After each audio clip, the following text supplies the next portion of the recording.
ដើមឈើព្រៃឈើតែអត្ថប្រយោជន៍ព្រៃឈើមានអ្វីខ្លះសូមតាមដានជាមួយខ្ញុំទាំងអស់គ្នាជំរាបសួរនាងខ្ញុំឈ្មោះយីស្រីកាខ្ញុំរៀនថ្នាក់ទី4កនៃសាលាបឋមសិក្សាពីមខ្នងអញ្ចឹងថ្ងៃនេះខ្ញុំឡើងមកនិយាយអំពី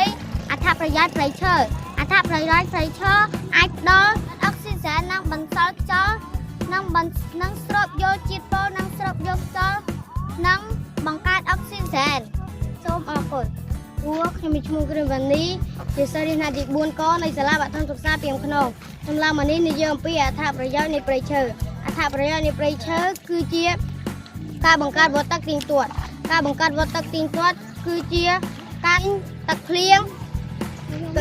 ការទាក់ទាញទឹកសំណើមនិងធ្វើឲ្យដីមានជីវជាតិហើយយើងត្រូវនាំគ្នាដាំព្រៃឈើឲ្យបានច្រើនព្រោះឬវាអាចទប់ដីនិងធ្វើឲ្យដីមានជីវជាតិដូច្នេះយើងទាំងអស់គ្នាមិនត្រូវកាប់ព្រៃឈើទេព្រោះព្រៃឈើមានប្រយោជន៍ច្រើនណាស់សូមអរគុណតួខ្ញុំមានឈ្មោះជឿនពុនរាយជាសិស្សរៀនថ្នាក់ទី4កនៃសាលាបឋមសិក្សាពីមខ្នងខ្ញុំឡើងមកធ្វើបទបង្ហាញអំពីអត្ថប្រយោជន៍នៃព្រៃឈើព្រៃឈើធ្វើឲ្យមានតុល្យភាពធម្មជាតិបើគ្មានរុក្ខជាតិសត្វស៊ីរុក្ខជាតិនឹងត្រូវបាត់បង់ហើយសាច់ដែលស៊ីសាច់ជាអាហារនឹងត្រូវបាត់បង់បន្តបន្ទាប់នេះហៅថាតុល្យភាពប្រព័ន្ធអេកូឡូស៊ីធម្មជាតិសូមអរគុណជំរាបសួរនាងខ្ញុំឈ្មោះទីចាស្មីនរៀននៅថ្នាក់ទី4កនៃសាលាបឋមសិក្សាពីមខ្នងខ្ញុំឡើងមកបង្ហាញព្រៃឈើថាប្រយោជន៍ព្រៃឈើព្រៃឈើមានដូចជាទី1ដូចជាធ្វើជាផ្លែនិងទឹកឃ្មុំចេក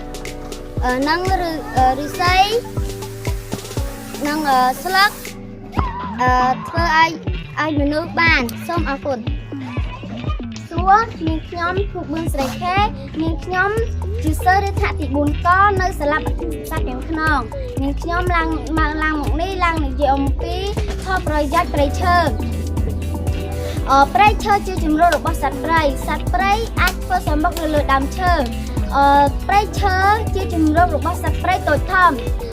កាលណាដែលបាត់បង់ដើមឈើមុខនោះនឹងតែមិនអាចរស់នៅបានទេគ្រប់គ្នាត្រូវតែថែរក្សាដើមឈើកុំឲ្យបាត់បង់សូមអរគុណសួរលោកគ្រូខ្ញុំបាទឈ្មោះចំសច្ចៈរៀនថ្នាក់ទី4កនៃសាលាបឋមសិក្សាពីមខ្នងខ្ញុំឡើងមកបកស្រាយអំពីអត្ថប្រយោជន៍នៃព្រៃឈើអត្ថប្រយោជន៍នៃព្រៃឈើផ្ដល់